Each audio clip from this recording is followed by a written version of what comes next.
नमस्कार, सौरभ द्विवेदी नाम है हमारा और आप देखना शुरू कर चुके हैं आज़ादी के 75 बरस पूरे होने के मौके पर लल्लन टॉप शो का स्पेशल एडिशन, जिसमें हम आपको आज़ाद भारत की कहानी सुनाने जा रहे हैं। हम 75 सालों के इतिहास में से वो 75 पल आपके लिए चुनकर लाए हैं जिनसे मिलकर आज के भारत की एक मुकम्मल तस्वीर बनती है। तो बिना देर किए करते हैं शुरुआत।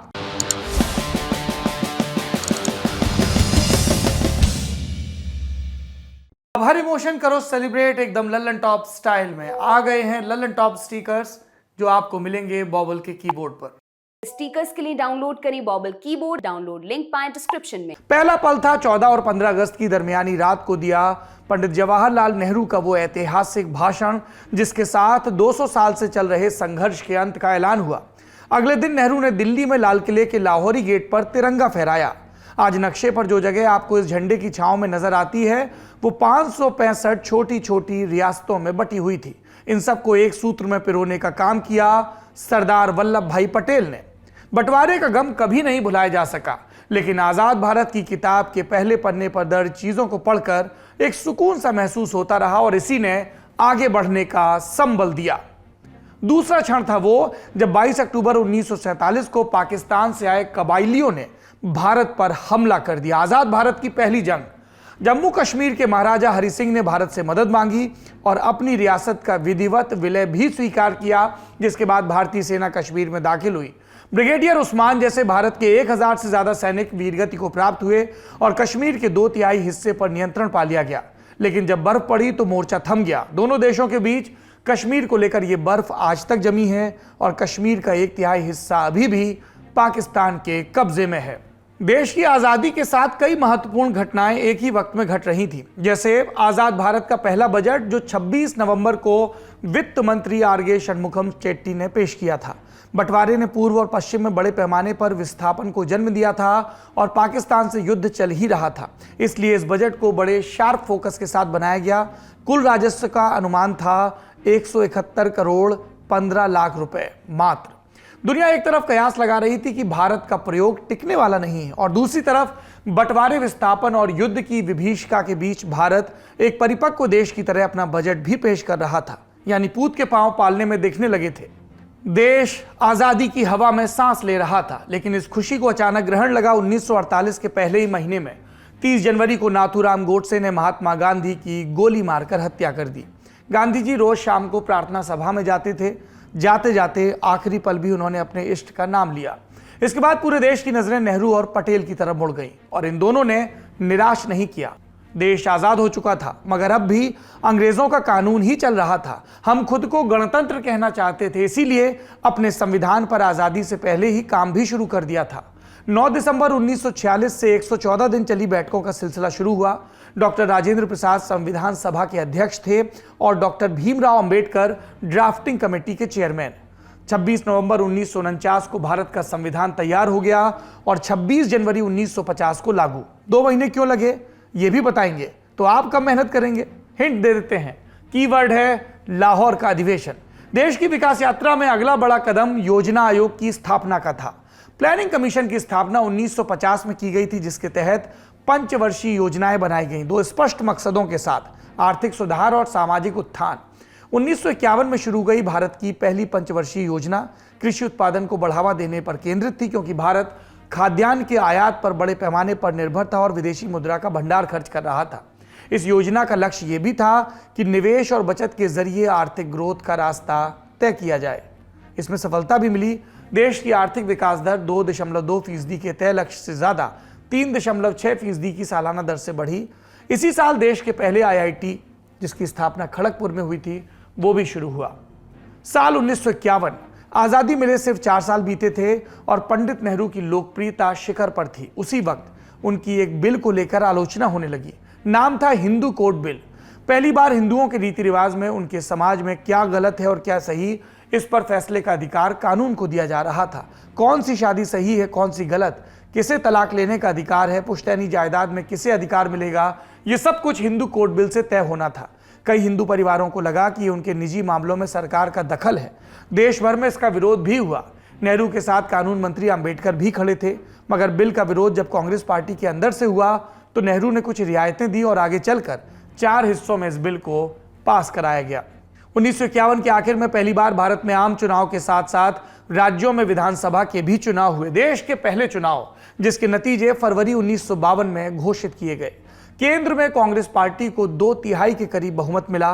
कुछ बड़े नेता चुनाव भी हारे, जिसमें भीमराव अंबेडकर भी शामिल थे। बड़े पैमाने पर अशिक्षा होने के बावजूद पहले चुनाव में 60% के करीब वोटिंग हुई, क्योंकि जिस भारत को अंगूठा छाप और अनाड़ी समझा जाता था, उसे ये बहुत अच्छे से पता था कि अमीर हो या गरीब, बड़ा हो या छोटा, एक शख्स के वोट की कीमत दूसरे के वोट से ज्यादा या कम नहीं होगी। यूनिवर्सल एडल्ट फ्रेंचाइजी जो उस दौर में पश्चिम के भी देशों के दिमाग में पूरी तरह से नहीं आया था। साल 1953 में भारत का एक आधुनिक आइकन भी तैयार हुआ। एयर कॉरपोरेशन एक्ट 1953 के तहत जेआरडी टाटा की एयर इंडिया का राष्ट्रीयकरण किया गया। यह घटना भारत के नेशनल कैरियर के जन्म की तरह देखी जाती है। इस फैसले को लेकर बहुत विवाद भी हुआ, लेकिन एयरलाइन का नियंत्रण जेआरडी के पास ही रहा और उन्हीं के रहते लाल और सफेद कलर की थीम का जहाज दुनिया में भारत की पहचान बन गया। ऐसा नहीं था कि नेशन बिल्डिंग में व्यस्त हिंदुस्तान का ध्यान कला पर नहीं था। सत्यजीत रे ने 1954 में पाथेर पांचाली बनाई थी, जो दुनिया भर के फिल्म स्कूल्स में आज भी दिखाई और पढ़ाई जाती है। जापान के महान फिल्म निर्देशक अकीरा कुरोसावा ने सत्यजीत राय की फिल्मों के लिए कहा था कि उनकी फिल्में न देखना ऐसा ही है जैसे आप बिना चांद और सूरज को देखे दुनिया से चले जाएं। इसके बाद काम का साल है 1956। इसे भारतीय इतिहास में बड़े बदलाव के लिए याद किया जाता है। ये वो साल था जब पहली बार भाषाई आधार पर राज्यों का विभाजन हुआ। साल 1952 से ही भाषा के आधार पर राज्य की मांग हो रही थी। पोट्री श्रीरामुलु ने अक्टूबर 1952 में तेलुगु भाषियों के लिए अलग सूबे की मांग के साथ आमरण अनशन शुरू किया था। 56वें दिन उनका निधन हो गया था। इसके बाद भारत में भाषाई आधार पर सूबों के गठन के लिए एक आयोग बनाया गया। शुरुआत में डर था कि इससे अलगाववाद फैल जाएगा, लेकिन 1956 में आयोग की सिफारिशों को स्वीकार करते हुए जब नए सूबे बनाए गए तो ये डर दूर हो गया। आज भारत में विविधता का जो उत्सव मनाया जाता है, उसके पीछे 1956 के प्रयोग की सफलता भी है। 1956 का एक हासिल और है। इसी साल हमने परमाणु ऊर्जा के क्षेत्र में पहला कदम आगे बढ़ाया। डॉक्टर होमी जहांगीर भाभा 1944 में परमाणु ऊर्जा के लिए काम शुरू कर चुके थे। 1948 में हमने इंडियन एटॉमिक एनर्जी कमीशन बनाया था और सिर्फ 8 साल में ट्रॉम्बे में नीली अप्सरा चमक रही थी। अप्सरा ये नाम दिया गया था ट्रॉम्बे में बने एक छोटे से न्यूक्लियर रिएक्टर को। एशिया का पहला न्यूक्लियर रिएक्टर था ये। गाड़ी अच्छे से आगे बढ़ रही थी, तभी आजाद भारत का पहला वित्तीय घोटाला सामने आया। साल था 1958। इसे मुंदड़ा घोटाला भी कहा जाता है, क्योंकि इसे अंजाम देने वाले का नाम हरिदास मुंदड़ा था। यह पहला घोटाला था जिसमें व्यापारी, अफसर और नेता की तिकड़ी शामिल थी। इससे देश के पहले प्रधानमंत्री जवाहरलाल नेहरू की भी बड़ी किरकिरी हुई, क्योंकि इसे उजागर करने वाला कोई और नहीं, उनका अपना दामाद फिरोज गांधी था। सांसद भी थे फिरोज गांधी। और इस घोटाले के खुलासे के बाद तत्कालीन वित्त मंत्री टी कृष्णाचारी को इस्तीफा देना पड़ा था। वो दिन है और आज का दिन घोटाले हैं कि रह रहकर सामने आ जाते हैं। पहले घोटाले के अगले ही साल लोकतांत्रिक मूल्यों की हिमायत करने वाले पीएम नेहरू पर अलोकतांत्रिक होने का आरोप लगा। उन्होंने 1959 में दुनिया में पहली चुनी हुई वोट के जरिए कम्युनिस्ट सरकार केरल सरकार को बर्खास्त कर दिया, अनुच्छेद 356 का इस्तेमाल कर।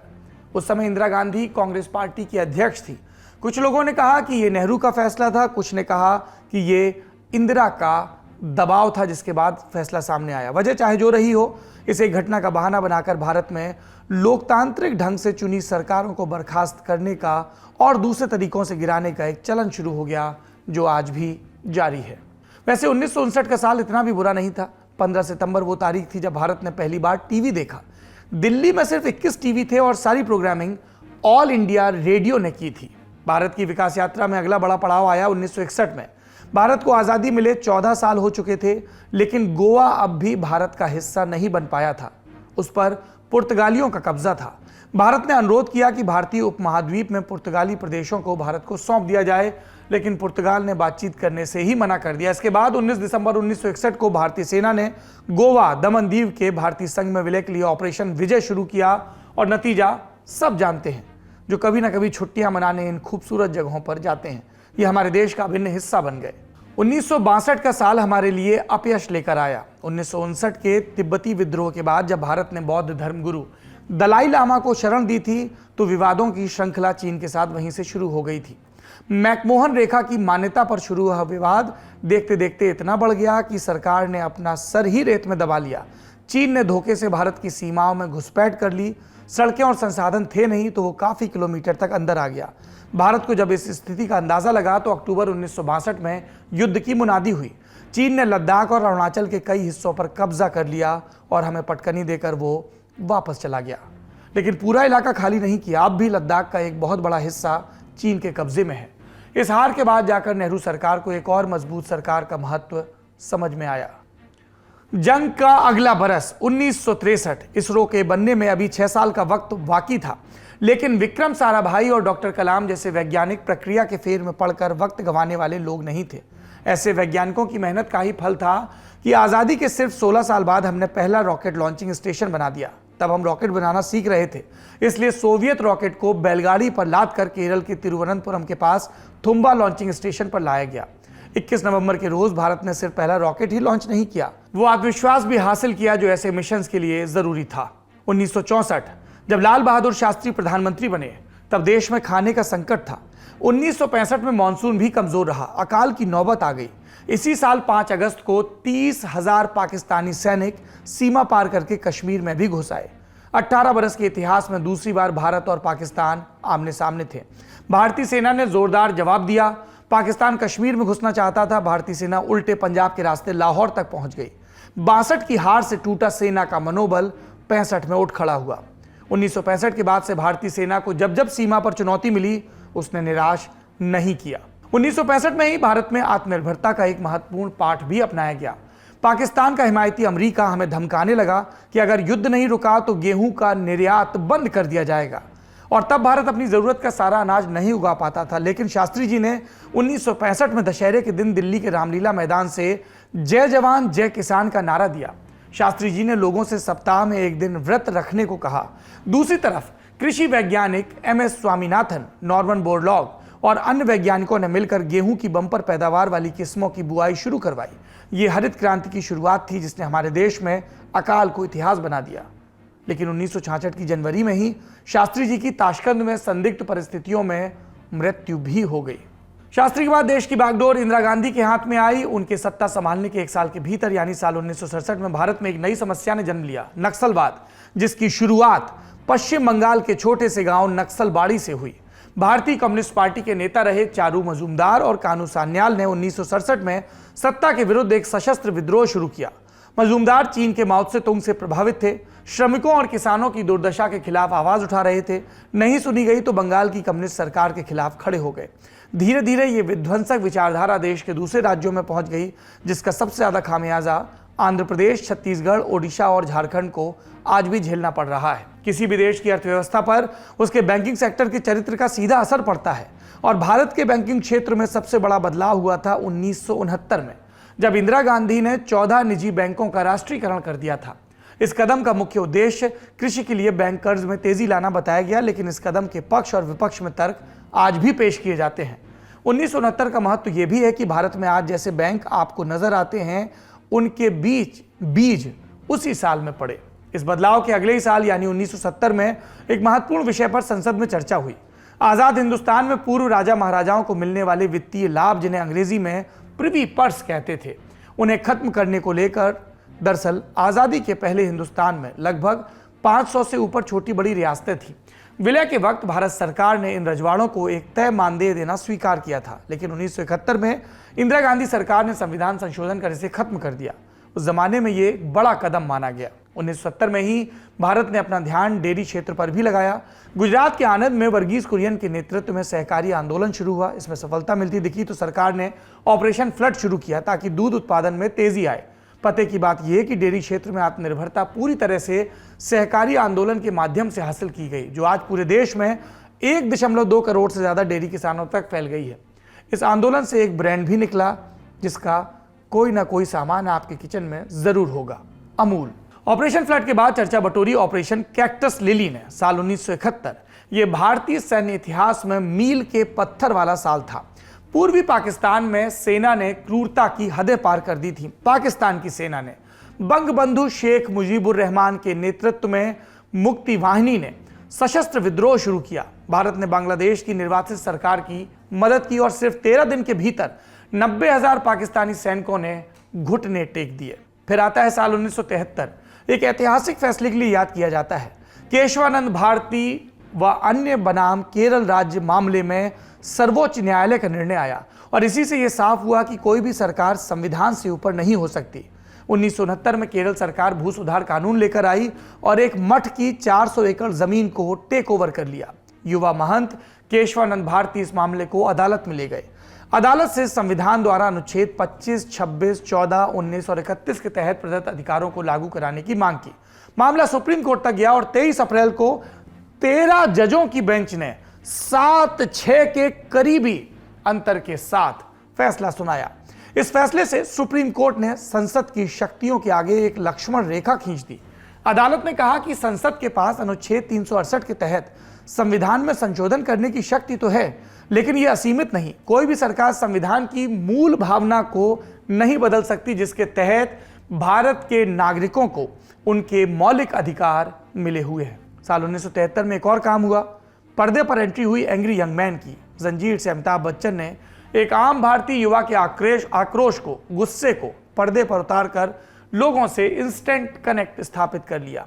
ये सिलसिला आगे दीवार, त्रिशूल, मुकद्दर का सिकंदर जैसी फिल्मों में भी जारी रहा। उसी दौर में अमिताभ ने अपने करियर का सर्वोच्च शिखर छुआ। उसी के सदके वो आगे चलकर सदी के महानायक कहलाए। एंग्री यंग मैन की इस परंपरा के ध्वजवाहक और भी एक्टर बने। विनोद खन्ना, शत्रुघ्न सिन्हा, धर्मेंद्र से लेकर अर्धसत्य के ओमपुरी तक कई एक्टर्स ने सिस्टम के खिलाफ जनता के रोष को पर्दे पर जिंदा किया और इसके निशान अभी भी दिखते हैं फिल्मांकन में। इसके बाद आता है राउंड फिगर वाला साल 1975। इस साल भारत ने विज्ञान के क्षेत्र में बड़ी उपलब्धि हासिल की थी।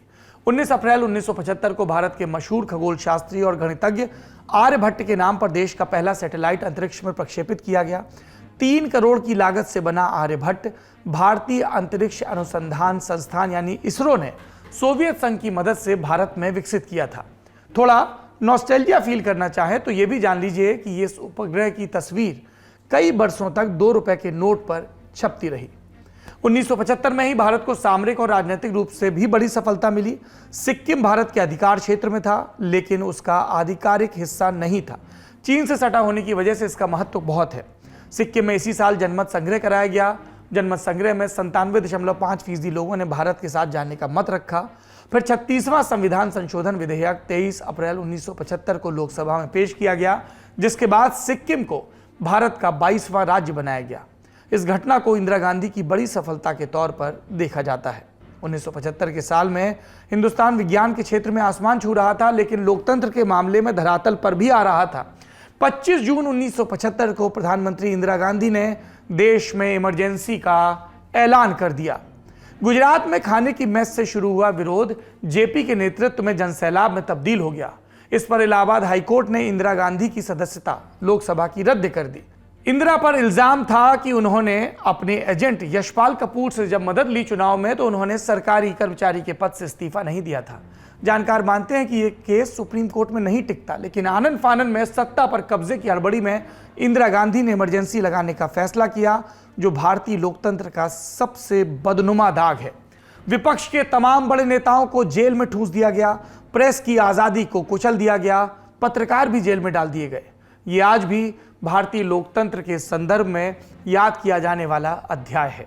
इमरजेंसी के दौरान ही इंदिरा सरकार ने एक महत्वपूर्ण फैसला और लिया। बंधुआ मजदूरी प्रणाली उन्मूलन अधिनियम 1976 को लागू किया गया, जिसके बाद बंधुआ मजदूरी को पूरे देश से खत्म कर दिया गया। गुलामी की ये प्रथा खत्म हुई इस अधिनियम के जरिए। साथ ही उनके कर्ज को भी खत्म माना गया। इसके अलावा गुलामी की प्रथा को कानून के जरिए दंडनीय अपराध बनाया गया। 21 मार्च 1977 आता है। फिर 21 महीने के बाद आपातकाल खत्म हो जाता है। देश में नए सिरे से आम चुनाव होते हैं। इंदिरा गांधी की कांग्रेस की करारी हार होती है। कई दलों के गठजोड़ से बनी जनता पार्टी जीतती है। आज़ाद भारत में पहली बार केंद्र में गैर कांग्रेसी सरकार बनती है और देश के प्रधानमंत्री के तौर पर जनता पार्टी के मोरारजी देसाई शपथ लेते हैं। सरकार पूरे समय अंतर्द्वंद और द्वेष की भावना से घिरी रही। 2 साल के भीतर ही प्रधानमंत्री बदल गए। मोरारजी देसाई के बाद कांग्रेस के सपोर्ट से चौधरी चरण सिंह जनता पार्टी के एक फैक्शन के नेता देश के प्रधानमंत्री बने, पर आपसी कलह तब भी नहीं थमी और सरकार पूरे तौर पर ये जनता पार्टी का प्रयोग 3 साल में ही ढेर हो गया। जनता पार्टी का प्रयोग तो विफल रहा, लेकिन इस सरकार का क्या कोई बड़ा फैसला भी था? जी, देश की पहली नोटबंदी 1977 के साल में मोरारजी सरकार के दौर में हुई थी। प्रधानमंत्री देसाई ने अवैध संपत्ति पर कार्रवाई के दावे के साथ 1000, 5000 और 10,000 के नोटों को बंद करने का फैसला लिया था। इसी सरकार के दौरान इंडस्ट्री मिनिस्टर जॉर्ज फर्नांडिस ने 2 अमेरिकी कंपनियों IBM और कोका कोला पर भारत में प्रतिबंध लगाया था। इन पर इल्जाम विदेशी मुद्रा विनियमन अधिनियम का उल्लंघन करने का। इसके मुताबिक विदेशी निवेशक भारतीय उद्यमों में 40% से अधिक का स्वामित्व नहीं रख सकते। नतीजतन दोनों बहुराष्ट्रीय कंपनियों ने भारत से अपना कारोबार समेट लिया और असर यह हुआ कि पहली बार देश की GDP माइनस में चली गई थी। विज्ञान के लिहाज से साल 1978 ऐतिहासिक रहा। 3 अक्टूबर 1978 को भारत के पहले और पूरी दुनिया के दूसरे टेस्ट ट्यूब बेबी का जन्म हुआ। 3 अक्टूबर 1978 को दुर्गा पूजा का पहला दिन था, इसलिए टेस्ट ट्यूब के जरिए जन्मी बच्ची का नाम दुर्गा रखा गया। भारत के पहले टेस्ट ट्यूब बेबी के जनक डॉक्टर सुभाष मुखोपाध्याय थे, लेकिन पहले उनके काम पर संदेह जताया गया। हालांकि 9 जून 1981 को कोलकाता में आत्महत्या कर लेने के बाद उन्हें टेस्ट ट्यूब बेबी के जनक के रूप में मान्यता दे दी गई। और आगे बढ़ते हैं। 17 अक्टूबर 1979 में मदर टेरेसा को शांति का नोबेल पुरस्कार दिया गया। उन्हें यह पुरस्कार मानवता की मदद के लिए उनके काम के लिए दिया गया था। दूसरे विश्व युद्ध के बाद बंगाल में भीषण अकाल पड़ा था और तब मदर टेरेसा ने गरीबों की सेवा शुरू की। 1950 में वो भारत की नागरिक बनी। मदर टेरेसा को मानवता की सेवा के लिए भारत सरकार ने 1962 में पद्मश्री और 1980 में भारत रत्न से भी सम्मानित किया था। साल 1982 आता है। भारतीय इतिहास की सबसे बड़ी मजदूर हड़तालों में से एक होती है।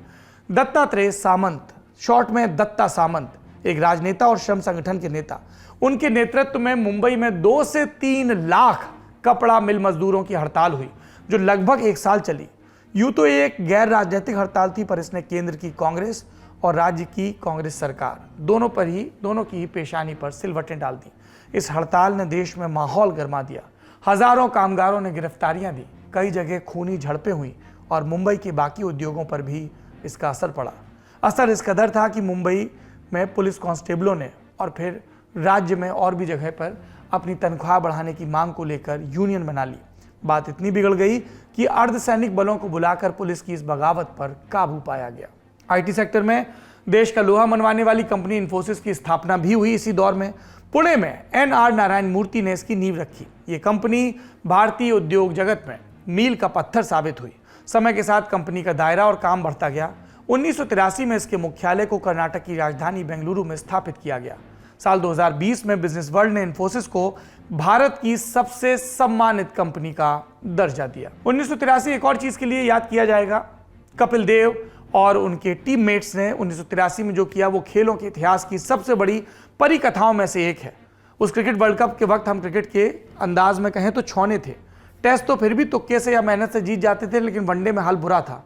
यहां तक कि इस वर्ल्ड कप से पहले हमने पिछले 2 वर्ल्ड कप मिलाकर सिर्फ 1 मैच जीता था और इस वर्ल्ड कप के लिए जाते वक्त लोग हमारा मजाक बना रहे थे, लेकिन टीम इंडिया ने 1983 के वर्ल्ड कप में तमाम लोगों का घमंड तोड़ते हुए इतिहास रचा और इस जीत के बाद इंडियन क्रिकेट और उसके इर्द गिर्द का बाजार, कारोबार, उत्साह सब बदल गया। 83 का तीसरा हासिल थी एक कार। इसी साल गुड़गांव की फैक्ट्री से पहली मारुति कार बनकर तैयार हुई। इसी के साथ भारत एम्बेसडर और फिएट से आगे बढ़ गया और भारत में ऑटोमोटिव क्रांति के बीच पड़े। फिर 1984 का साल आता है, भारत के लिए सबसे मुश्किल सालों में से एक। इस साल कई ऐसी घटनाएं हुई जिनके जिक्र के बिना आज की कहानी पूरी नहीं होगी। 1984 वो साल था जब पंजाब में पाकिस्तान के समर्थन से चल रहा उग्रवाद चरम पर पहुंच गया। अमृतसर के स्वर्ण मंदिर से अलग खालिस्तान का ऐलान होने वाला था। तब प्रधानमंत्री इंदिरा गांधी ने सेना को चढ़ाई का हुक्म दिया। ऑपरेशन ब्लू स्टार 10 दिन चला और देश का एक और विभाजन टल गया। इसे लेकर पंजाब और सिख समाज में भारी नाराजगी रही और ब्लू स्टार आज भी भारत के सबसे विवादित ऑपरेशंस में से एक माना जाता है। भारत में एक सरकार या प्रधानमंत्री के लिए हर नागरिक या समाज की उम्मीदों पर खरा उतरना बड़ा टेढ़ा काम है। भारत की विविधता का एक नतीजा यह भी है कि किसी की खुशी किसी को नाराज भी कर सकती है। सो मशहूर प्रधानमंत्री किसी न किसी खेमे को बेहद नापसंद भी रहते हैं, लेकिन कभी भी इस नापसंदगी ने वो सीमा नहीं लांगी जो 1984 में लांगी गई। ऑपरेशन ब्लू स्टार का बदला लेने के लिए प्रधानमंत्री इंदिरा गांधी के अंगरक्षकों ने उनकी हत्या कर दी। इसके बाद राजधानी समेत पूरे देश में सिख विरोधी दंगे भड़के, जिनमें कम से कम 3,500 निर्दोष सिखों को निर्ममता से मार डाला गया। 1984 का मुश्किल एक विवादित सैनिक ऑपरेशन, एक प्रधानमंत्री की हत्या और एक विभत्स दंगे के साथ ही खत्म नहीं हुआ, इसने बीतते बीतते एक और जख्म दिया।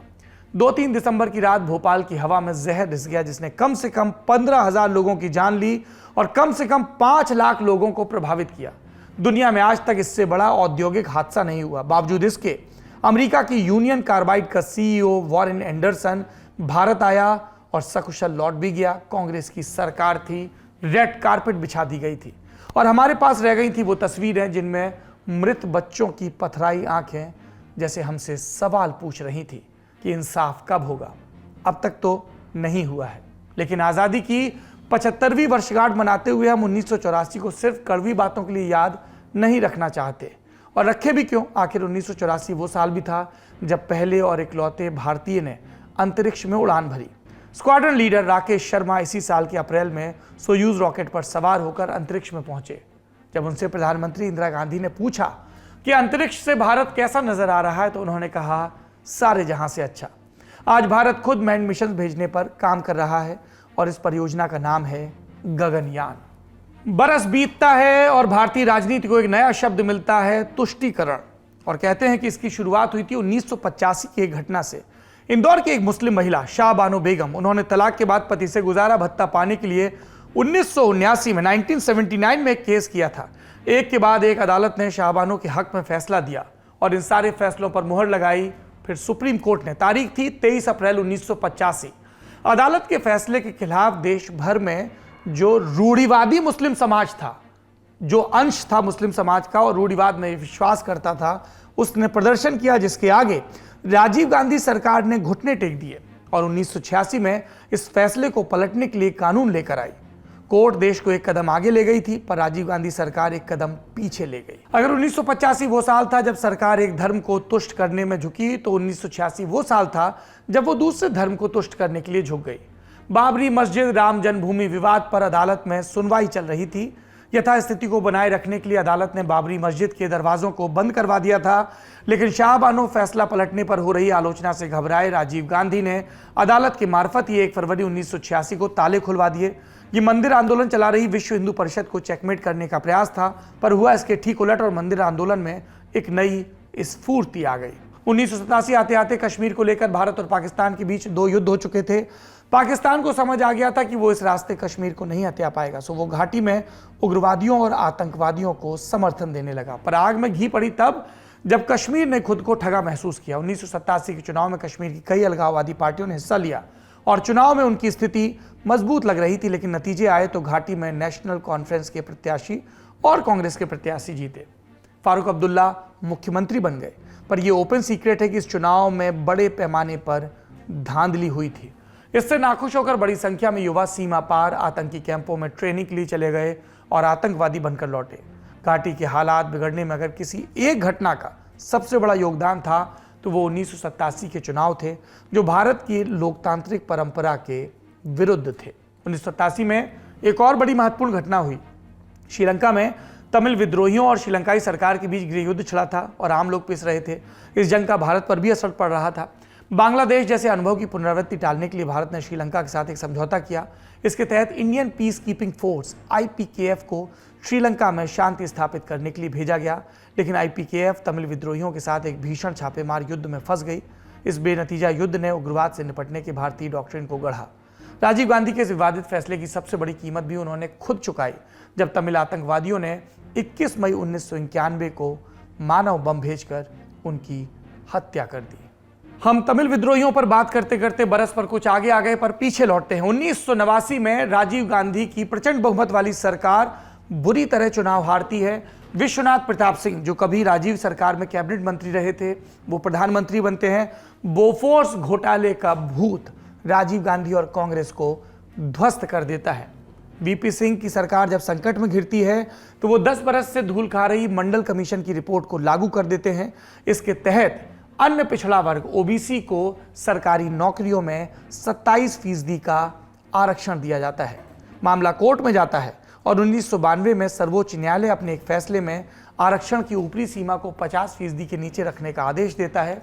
पर जो वीपी सरकार का फैसला था उसको भी वैधता मुहैया कराता है। फिर आता है अगला बरस 1990 का साल। देश बड़ी त्रासदी का गवाह बनता है। कश्मीरी पंडितों का आतंकवाद के चलते विस्थापन। घाटी में सरकार के तमाम प्रयासों के बावजूद, केंद्रीय बलों की तैनाती के बावजूद अखबारों में इश्तिहार छपते हैं कि पंडितों घाटी छोड़ दो। नामचीन कश्मीरी पंडितों की टारगेटेड किलिंग शुरू होती है, जिसके बाद मजबूरन कश्मीरी पंडितों की बड़ी आबादी को जान बचाने के लिए विस्थापित होकर जम्मू आना पड़ता है। आज भी ये लोग जम्मू के करीब जगती कैंप में बने फ्लैट्स में रहते हैं। कश्मीरी पंडितों के पुनर्वास के नाम पर जमकर राजनीति होती है, लेकिन उस राजनीति के नतीजे में वो आज तक अपने घरों को नहीं लौट पाए हैं। लेकिन 1990 को सिर्फ एक त्रासदी के लिए याद रखना भी ठीक नहीं, क्योंकि इसी साल भारत कुवैत से 1,70,000 भारतीयों को बचाकर भी लाता है। सद्दाम हुसैन ने इस छोटे से देश पर हमला कर दिया था। भारत में सुधार की लाख गुंजाइश हो सकती है, लेकिन जब जब हमारे सामने कहीं मुसीबत होती तब हम अपनों को बचा कर लाने में सारे साधन लगा देते हैं। कुवैत एयरलिफ्ट आज भी एक वर्ल्ड रिकॉर्ड है। आने वाले बरस में जब भी मौका आएगा, भारत ये कारनामा दोहराएगा, जैसे दोहराता रहा, चाहे 2015 का यमन युद्ध हो या फिर 2022 का रूस यूक्रेन युद्ध। अगर आप तिरंगे के नीचे खड़े हैं तो देश आपकी फिक्र करेगा। तो एक तरफ भारत एक के बाद एक अंदरूनी और बाहरी चुनौतियों से जूझ रहा था, दूसरी तरफ उसका खजाना भी खाली हो रहा था, क्योंकि कैलेंडर में तो 20वीं सदी की आखिरी दहाई आ गई थी, पर आर्थिक नीतियों पर बने जाले कभी झाड़े ही नहीं गए थे। 1991 में इतना भी पैसा नहीं बचा था कि अपनी ज़रूरत का तेल भारत आयात कर सके। नौबत यह आ गई थी कि आरबीआई का सोना जहाज में भरकर विदेश भेजना पड़ा। आईएमएफ और वर्ल्ड बैंक ने शर्त रखी कि मदद मिलेगी, लेकिन ऊपर से नीचे तक आर्थिक ढांचा बदलना होगा। और तब पीवी नरसिम्हा राव की सरकार में वित्त मंत्री मनमोहन सिंह ने वो ऐतिहासिक बजट पेश किया जिसे हम भारत में आर्थिक उदारीकरण की शुरुआत के नाम से जानते हैं। एलपीजी का मंत्र दिया गया, लिबरलाइजेशन, प्राइवेटाइजेशन और ग्लोबलाइजेशन। और इसका असर सिर्फ बाजार में ही नहीं दिखा, हमारे पॉप कल्चर, हमारे सिनेमा में भी इस नए दौर की सुगंध खोजी जा सकती है। 2 बैक टू बैक फिल्में आई जिनमें हमने परंपरा और बाजार दोनों को ध्यान में रखने वाले भारतीयों को देखा। दिलवाले दुल्हनिया ले जाएंगे और कुछ कुछ होता है और परदेश, इन सब के बढ़िया उदाहरण हैं इन बदलावों के। 1991 में देश ने एक कदम भविष्य की तरफ बढ़ाया, लेकिन अगले ही बरस हम फिर अतीत के झगड़ों के गुलाम बन गए। मामला न्यायालय में चल रहा था, लेकिन फैसला आता उससे पहले ही 6 दिसंबर 1992 को कारसेवकों ने बाबरी मस्जिद को ढहा दिया। इसके नतीजे में देश भर में दंगे भड़क गए। पाकिस्तान और बांग्लादेश तक में हिंसा हुई, 2000 से ज्यादा बेगुनाहों की जान गई और उपमहाद्वीप के 2 बड़े धर्मों के बीच एक और दरार पड़ गई। अगले साल बदले के नाम पर बंबई में सीरियल ब्लास्ट भी हुए और आतंकवादी घटनाओं का एक नया सिलसिला भी शुरू हुआ। 1992 को अगर एक बड़ी भूल के लिए याद रखा जाएगा तो भारतीय लोकतंत्र के लिए एक बड़ी उपलब्धि के लिए भी उसका जिक्र जरूर होगा। यही वो साल था जब भारत में केंद्र और राज्य के बाद तृतीय स्तर पर सरकारों की स्थापना के लिए संविधान संशोधन हुआ और पंचायती राज कानून आया। आज आप गांव-गांव पंचायत की जो राजनीति देखते हैं, इसे संविधान का संरक्षण 1992 के साल में ही मिला। पंचायत की राजनीति को अभी परिपक्व होना है, लेकिन इस स्तर पर जनता को स्वराज में शामिल करना हमारे लोकतंत्र का वो गहना है जिसे हमें बहुत शौक से पहनना चाहिए। आगे बढ़ते हैं, विज्ञान की बात करते हैं। आर्यभट्ट के लॉन्च के बाद एक लंबा समय रहा जब भारत उपग्रह बनाने में तो माहिर हो गया था, लेकिन उन्हें अंतरिक्ष में भेजने के लिए विदेशी संस्थाओं पर निर्भर था। ये एक ऐसा काम था जिसके लिए लिटरली रॉकेट साइंस की जरूरत थी, लेकिन इस रॉकेट साइंस के लिए हमारे पास संसाधनों की कमी थी। दुनिया मजाक बनाती थी कि सड़क नहीं बना पाए हैं, चले हैं रॉकेट बनाने। लेकिन जब अक्टूबर 1994 में दुनिया ने देखा कि एक रॉकेट श्रीहरिकोटा से उड़ान भरकर अंतरिक्ष तक ऊंचा उड़ गया, तब उन्होंने भी तालियां बजाई जो जलते थे। पीएसएलवी आज न सिर्फ भारत के बल्कि दुनिया भर के उपग्रहों को अंतरिक्ष में भेजने के लिए एक भरोसेमंद रॉकेट माना जाता है। एक दौर था जब भारत में फोन रसूखदार लोगों के ही पास होता था, सांसद से सिफारिश करवानी पड़ती थी, बरसों की वेटिंग के बाद कनेक्शन मिलता था। लेकिन आज हर शख्स की जेब में मोबाइल है। एक सूचना क्रांति हुई है जिसने आम आदमी को एक दूसरे से जोड़ा है और इसकी शुरुआत हुई थी 31 जुलाई 1995 को, जब नोकिया के हैंडसेट से पश्चिम बंगाल के मुख्यमंत्री ज्योति बसु ने केंद्रीय सूचना प्रौद्योगिकी मंत्री पंडित सुखराम को फोन मिलाया था। वो दिन है और आज का दिन जब आप ये वीडियो भी बहुत संभावना है कि अपने फोन पर देख रहे हो। निजी भागीदारी से आम लोगों को फायदा पहुंचाने के सबसे शानदार उदाहरणों में से एक है देश की मोबाइल क्रांति। 1998 में बुद्ध की धरती पर बुद्ध फिर मुस्कुराए। शांति के लिए जरूरी था कि भारत अपनी रक्षा कर सके। 1974 में पोखरण में हुए परमाणु परीक्षण से भारत ने बताया था कि हम चाहें तो परमाणु संपन्न बन सकते हैं और 1998 में पोखरण 2 ने इस बात पर मोहर लगा दी। इसके चलते हमें कई अंतर्राष्ट्रीय प्रतिबंधों का सामना करना पड़ा, लेकिन कुशल डिप्लोमेसी से हम धीमे धीमे इन प्रतिबंधों से बाहर आ गए। भारत आज पूरी दुनिया में एक जिम्मेदार न्यूक्लियर पावर स्टेट माना जाता है। जो पूछते हैं कि बुद्ध के देश में परमाणु बम का क्या काम, उन्हें जवाब दिनकर की इन पंक्तियों से मिलता है, क्षमा शोभती उस भुजंग को जिसके पास गरल हो, उसको क्या जो दंतहीन विष रहित विनीत सरल हो। कैलेंडर आगे बढ़ता है, आता है 1999 का साल। भारत ने तो दोस्ती का हाथ बढ़ाया था, लेकिन पड़ोसी पाकिस्तान कारगिल की चोटियों पर घुसपैठ कर रहा था। भांडा फूटा तो भारत ने ऑपरेशन विजय शुरू किया। 527 जवानों ने प्राणों की आहुति दी और बिना नियंत्रण रेखा पार किए पाकिस्तानियों को खदेड़ दिया। इसके बाद से भारत ने फैसला किया कि कभी भी किसी भी मौसम में सीमा के किसी भी इलाके पर निगरानी खत्म नहीं होगी। 20वीं सदी की आखिरी घटना जिस पर पूरे देश की निगाह रही वो थी IC-814 का हाईजैक। ये किसी भारतीय विमान का पहला हाईजैक नहीं था, लेकिन जितनी नाटकीयता इस पूरे प्रकरण में थी वैसी पहले देखने को नहीं मिली थी। 24 दिसंबर को काठमांडू से दिल्ली आ रहा एयर इंडिया का विमान अगवा कर लिया गया। विमान अमृतसर, लाहौर और दुबई होते हुए कंधार ले जाकर खड़ा कर दिया गया, जहां तालिबान का शासन था। तब भारत को अपने नागरिकों को छुड़ाने के लिए मसूद अजहर और उमर सईद शेख जैसे दुर्दांत आतंकवादियों को रिहा करना पड़ा। 31 दिसंबर यानी सदी के आखिरी दिन सभी भारतीय बंधकों को छुड़ा लिया गया। राउंड फिगर का अपना अलग मजा है। साल 2000 में भारत ने 21वीं सदी का स्वागत किया और साथ ही स्वागत किया 1 अरबवें भारतीय नागरिक का भी। जी, इसी साल भारत की जनसंख्या ने 1 अरब के 1 बिलियन के आंकड़े को पार किया। तारीख थी 11 मई। दिल्ली के सफदरजंग अस्पताल में एक बच्ची का जन्म हुआ जिसे आस्था अरोड़ा नाम दिया गया। आस्था को ही देश का 1 अरबवां नागरिक माना जाता है। बड़ी जनसंख्या समस्या तो होती है, लेकिन भारत ने इसमें मौका भी देखा। डेमोग्राफिक डिविडेंड की बात की। साल 2000 ही था जब सामाजिक कार्यकर्ता इरोम चानू शर्मिला ने अपना उपवास शुरू किया। Arms forces special power act की छांव में पूर्वोत्तर में तैनात सुरक्षा बलों पर कई बार अनावश्यक हिंसा के आरोप लगे। इनमें से ही एक था साल 2000 का मालोम नरसंहार। इसी ने इरोम के 16 साल लंबी भूख हड़ताल की भूमिका तैयार की। इरोम का जिक्र इसलिए क्योंकि पूर्वोत्तर में अपनी मांग के लिए हथियार उठाने की जैसे परंपरा पड़ गई थी।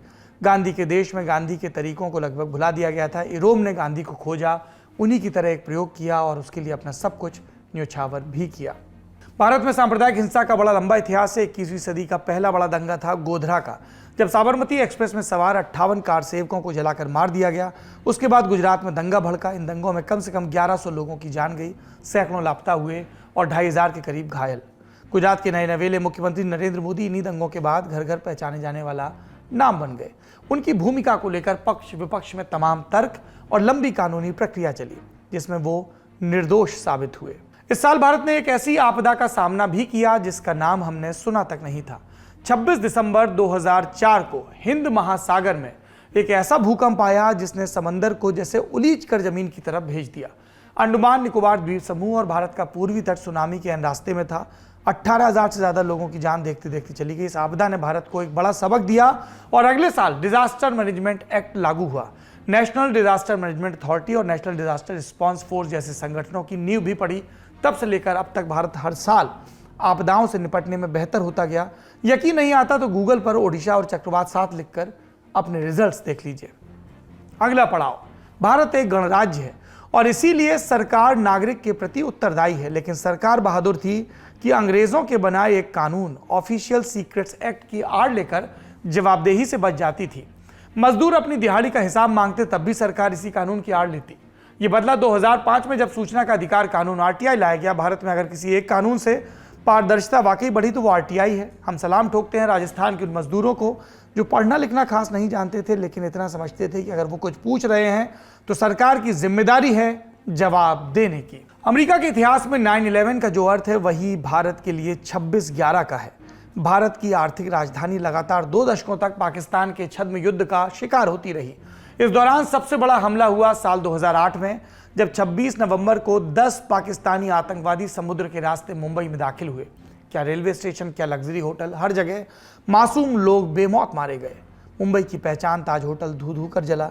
175 लोगों की हत्या में शामिल 9 आतंकवादी सेना और पुलिस की कार्रवाई में मारे गए। शहीद तुकाराम ओमले ने 10वें आतंकवादी अजमल कसाब को जिंदा पकड़ लिया और उस पर भारत में विधिवत मुकदमा चला। कसाब इस बात का अकाट्य सबूत था कि पाकिस्तान कश्मीर से बाहर भी भारत में आतंकी हमले करवा रहा है। इसीलिए दुनिया भर ने एक सुर में इन हमलों की निंदा की। 26/11 के हमलों के बाद भारत में ऐसे आतंकी हमलों से निपटने को लेकर गंभीर प्रयास की जरूरत महसूस हुई। दिल्ली से बाहर भी नेशनल सिक्योरिटी गार्ड एनएसजी के हब बनने शुरू हुए। बड़े शहरों की पुलिस ने आतंकरोधी दस्ते तैयार किए।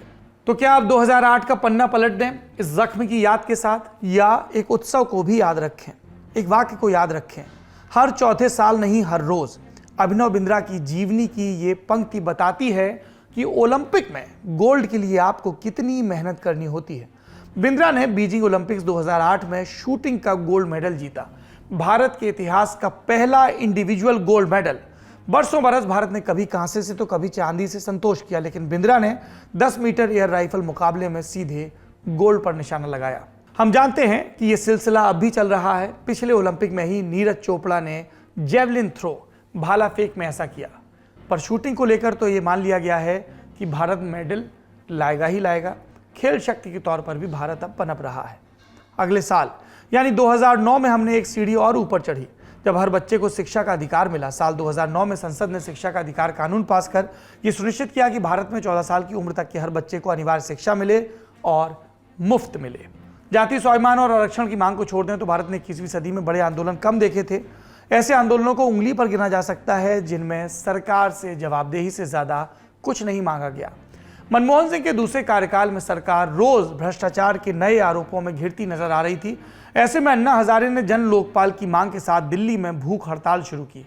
अरसे बाद एक ऐसा मकसद नजर आ रहा था जिसमें देश में हर कोई जिससे जुड़ना चाहता था। गांधी टोपी को भी एक नया नाम मिल गया था, अन्ना टोपी। इस आंदोलन के नतीजे में कानून तो बन गया, लेकिन जवाबदेही नहीं बढ़ पाई। लेकिन राजनीति की दुनिया में एक दुर्लभ घटना हुई। अरसे बाद किसी आंदोलन से एक ऐसी राजनीतिक पार्टी का जन्म हुआ जो एक नहीं दो राज्यों में चुनाव जीत चुकी है, आम आदमी पार्टी। 2013 का साल, कोलाहल का साल। आसन्न लोकसभा चुनाव से पहले आक्रामक प्रचार चल रहा था। ऐसा लगता था मानो मुल्क अपने रास्ते से भटक गया हो। महंगाई, भ्रष्टाचार और काले धन की खूब बात होती थी। ऐसे में राहत की सांस लेकर आया मंगलयान। 5 नवंबर को श्रीहरिकोटा के सतीश धवन स्पेस स्टेशन से जब एक विशाल रॉकेट ने उड़ान भरी तो पक्ष विपक्ष भुलाकर पूरे देश ने उत्सव मनाया। मंगलयान 10 महीने अंतरिक्ष के अनंत में तैरता रहा, फिर मंगल की कक्षा में दाखिल हुआ और इसी के साथ भारत पूरी दुनिया का इकलौता देश बन गया जो अपने पहले प्रयास में मंगल तक पहुंचा। एक बात और जान लीजिए, बात सिर्फ 6 महीने की हुई थी, लेकिन मंगलयान पूरे 8 साल से अपने मिशन पर लगा हुआ है और अब भी काम कर रहा है। 2014 का साल आता है। भारत की राजनीति में एक नई दिशा। 2.5 दशक से चली आ रही गठबंधन सरकारों की अस्थिरता और असहजता पीछे छूट गई और स्पष्ट बहुमत वाली देश की पहली गैर कांग्रेसी सरकार बनी। नरेंद्र मोदी के चेहरे और भाजपा के विकास के वादे को जनता ने सहर्ष स्वीकारा। पर सवाल सिर्फ सत्ता के बदलाव का नहीं था। लोगों ने कहा कि पंडित जवाहरलाल नेहरू और इंदिरा गांधी के बाद देश में एक ऐसा प्रधानमंत्री आया जिसने नीति के स्तर पर और राजनीति के स्तर पर बहुत बड़ा निशान छोड़ा है। पक्ष विपक्ष में खूब तर्क भी आते हैं इसके। 2014 में सत्ता ने सिर्फ पार्टी नहीं बदली थी, वो पार्टी भी बदल चुकी थी जो सत्ता में आई थी। ये नई भाजपा थी जिसकी कमान एक ऐसी जोड़ी के हाथ में थी जिसके समन्वय की मिसाल भारत के राजनीतिक इतिहास में कम ही देखने को मिलती है। नरेंद्र मोदी और अमित शाह, ये एक और संगठन की जीत थी, राष्ट्रीय स्वयंसेवक संघ, जिसका 89 साल पुराना सपना आखिरकार पूरा होता दिखाई देने लगा था। भारत ने कांग्रेस के प्रभाव वाली राजनीति का एक लंबा दौर देखा था। 2014 में भारत ने भाजपा के प्रभाव वाली राजनीति के दौर में प्रवेश किया। 2014 में 2 और बड़ी घटनाएं हुई। यही वो साल था जब भारत को आधिकारिक रूप से पोलियो मुक्त घोषित किया गया। देश के लाखों स्वास्थ्यकर्मियों, शिक्षकों और दूसरे कर्मचारियों ने सफेद टोपी लगाकर भरी धूप में घर घर पोलियो ड्रॉप पिलाई थी। उनकी साधना सफल हुई। पल्स पोलियो अभियान जैसे विराट मकसद के साथ 2014 में गांधी जयंती पर स्वच्छ भारत अभियान भी शुरू हुआ। अब तक स्वच्छता एक कुलीन कंसेप्ट था। शहरों के पौष इलाके तो साफ रहते जबकि बाकी देश में गंदगी बच जाती। स्वच्छ भारत अभियान ने पूरे देश में साफ सफाई का एक नया चलन पैदा किया जिसका नतीजा आने वाले वर्षों में देखा गया। इसी साल से हर घर में शौचालय बनाने के लिए सरकारी सब्सिडी भी मिलनी शुरू हुई। हर बड़े अभियान की तरह इसमें भी समस्याएं आई, आलोचना भी हुई, लेकिन ये एक तथ्य है कि आज का भारत 2014 की तुलना में कहीं अधिक साफ सुथरा है। हम अब न सिर्फ कचरा समेट रहे हैं बल्कि कचरा प्रबंधन के क्षेत्र में भी कुछ अच्छे प्रयोग कर रहे हैं। फिर आता है 2016 का बरस। 8 नवंबर रात 8 बजे जो हुआ वो कोई कैसे भूल सकता है। प्रधानमंत्री नरेंद्र मोदी टीवी पर आए और ऐलान कर दिया कि रात 12 बजे से 1000 और 500 के नोट चलन से बाहर हो जाएंगे। मकसद बताया, काले धन पर अंकुश। ठीक वही बात जो 1978 में मोरारजी देसाई ने कही थी। शुरुआत के कुछ दिन खबरें आई कि किसी ने बोरे में भरकर नोट फेंक दिए तो किसी ने आग के हवाले कर दिए, लेकिन नोटबंदी का असर भ्रष्टाचारियों से ज्यादा असंगठित क्षेत्र पर हो गया, जिसमें सारा काम कैश से चलता था।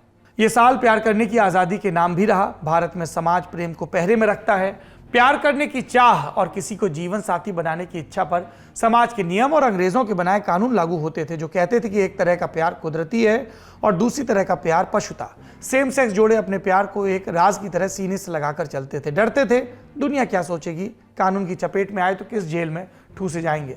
लेकिन एक लंबी लड़ाई के बाद 6 सितंबर 2018 की दोपहर 12:25 पर मुल्क की सबसे बड़ी अदालत के 5 जजों ने 1861 से चली आ रही भारतीय दंड संहिता की धारा 377 को डीक्रिमिनलाइज कर दिया। अब आप भारत में जिससे चाहें प्यार कर सकते हैं। आप प्यार करने और अपना साथी चुनने के लिए आजाद हैं। अगला बरस 2019, नरेंद्र मोदी दोबारा स्पष्ट बहुमत के साथ प्रधानमंत्री बनते हैं और सरकार ने फिर उन वादों को पूरा करने की शुरुआत भी कर दी जिन्हें भाजपा का कोर पोल प्रॉमिस कहा जाता था। लेकिन गठबंधन धर्म की मजबूरियों के चलते अटल बिहारी वाजपेयी सरी के नेताओं ने उनसे दूरी बना ली थी।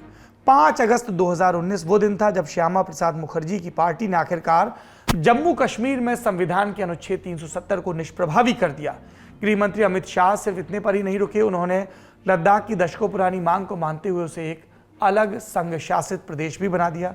बाकी जम्मू कश्मीर को भी एक संघ शासित प्रदेश बनाया गया जहां विधायिका का प्रावधान है। 370 के जाने का असर कितना हुआ इस पर मतांतर है, लेकिन एक बात निर्विवाद है कि ये कदम एक गेम चेंजर था। भारत की कश्मीर नीति में इतनी स्पष्टता पहले कभी नहीं रही थी। 2019 के साल में मोदी सरकार ने एक नहीं 2 बड़े कदम उठाए। दिसंबर के महीने में सरकार ने नागरिकता संशोधन कानून CAA को पास कर दिया। इसके तहत अफगानिस्तान, बांग्लादेश और पाकिस्तान जैसे देशों से जो हिंदू, सिख, जैन, पारसी, बौद्ध और ईसाई धर्मावलंबी भारत की नागरिकता के लिए आते हैं, धार्मिक उत्पीड़न के चलते या दूसरी वजहों से यहाँ पर आते हैं, उन्हें नागरिकता दी जाएगी। जो 2014 से पहले धार्मिक प्रताड़ना के चलते भारत आ गए थे। सरकार शरण देने की बात कर रही थी, लेकिन जब CAA के साथ साथ एक राष्ट्रव्यापी जनसंख्या रजिस्टर NRC की बात शुरू हुई, तब इसे धार्मिक आधार पर नागरिकता तय करने की तरह भी लिया गया और पूरे देश में भारी विरोध प्रदर्शन भी हुए, खासकर पूर्वोत्तर में। दिल्ली में शाहीन बाग तो चर्चा में रहा ही, जहां बुजुर्ग महिलाओं ने एक लंबा शांतिपूर्ण धरना दिया, लेकिन दूसरी जगहों पर प्रदर्शनों में हिंसा भी हुई। सबसे चर्चित वाकया एक बार फिर दिल्ली का था, जहां अगले साल फरवरी के महीने में दंगा भड़का। 3 दिन तक राजधानी का एक हिस्सा जलता रहा और आखिरकार सरकार ने इस कानून को ठंडे बस्ते में डाल दिया। वैसे सरकार अब भी कहती है कि वो CAA को लागू करेगी। 2019 के ऐतिहासिक होने की एक वजह और भी है। बाबरी मस्जिद राम जन्मभूमि विवाद का निपटारा। 9 नवंबर को सुप्रीम कोर्ट में 5 जजों की बेंच ने फैसला दिया कि 2.77 एकड़ की विवादित भूमि पर राम मंदिर बनाया जाए और मुस्लिम पक्ष को अयोध्या में ही एक दूसरी जगह 5 एकड़ जमीन दी जाए, जहां पर वो मस्जिद का निर्माण कर सकते हैं। अगले साल यानी 2020 में 5 अगस्त को प्रधानमंत्री नरेंद्र मोदी राम जन्मभूमि पहुंचे, भूमि पूजन किया और मंदिर का निर्माण शुरू हुआ और इसी के साथ मंदिर आंदोलन ने अपने लक्ष्य को प्राप्त कर लिया। भारत के इतिहास में कम ही ऐसे उदाहरण मिलते हैं जब आस्था और राजनीति इतनी बारीकी से गुथे थे कि फर्क करना मुश्किल था। इतिहास हिंसा से भरा था, पूरे देश में राय बटी थी, लेकिन जब अदालत का फैसला आया तो सभी पक्षों ने शांतिपूर्ण ढंग से इसे स्वीकार किया। और अब इस सफर का आखिरी पड़ाव, वो 2 बरस जिन्होंने आजाद भारत के इतिहास में एक लकीर खींच दी। कोरोना से पहले और कोरोना के बाद चीन से चलने वाली महामारी जब भारत में दाखिल हुई तो पूरा मुल्क सांस रोककर खड़ा हो गया। एक शब्द हमारी जिंदगी में दाखिल हो गया, लॉकडाउन। जब महामारी की पहली लहर आई तो पूरे देश का स्वास्थ्य ढांचा हाँप गया, लेकिन असली तबाही आई दूसरी लहर में, जब आम और खास दोनों ने अस्पताल के बाहर ऑक्सीजन मांगते हुए दम तोड़ा। बड़े बुजुर्गों ने कहा कि उन्होंने इतनी चिताएं जलते कभी नहीं देखी। आखिरकार सरकार हरकत में आई और दुनिया का सबसे बड़ा कोरोना टीकाकरण अभियान शुरू हुआ। महामारी का सबसे बड़ा दौर बीता तो भारत ने फिर से होश संभाल कर आगे बढ़ना शुरू किया। लॉकडाउन के आर्थिक शॉक को बाजार पीछे छोड़ता नजर आ रहा है और अब इस बीमारी के साथ जीना भी सीख गया है। तो ये था हमारा प्रयास भारत के 75 सालों के इतिहास की एक झलकी आपके सामने रखने का। आपको कैसा लगा कमेंट बॉक्स में ज़रूर बताएं। घटनाएं और भी हैं पर समय की पाबंदी है। आप अपना और अपनों का खूब ख्याल रखें। जय हिंद, जय भारत, वंदे मातरम।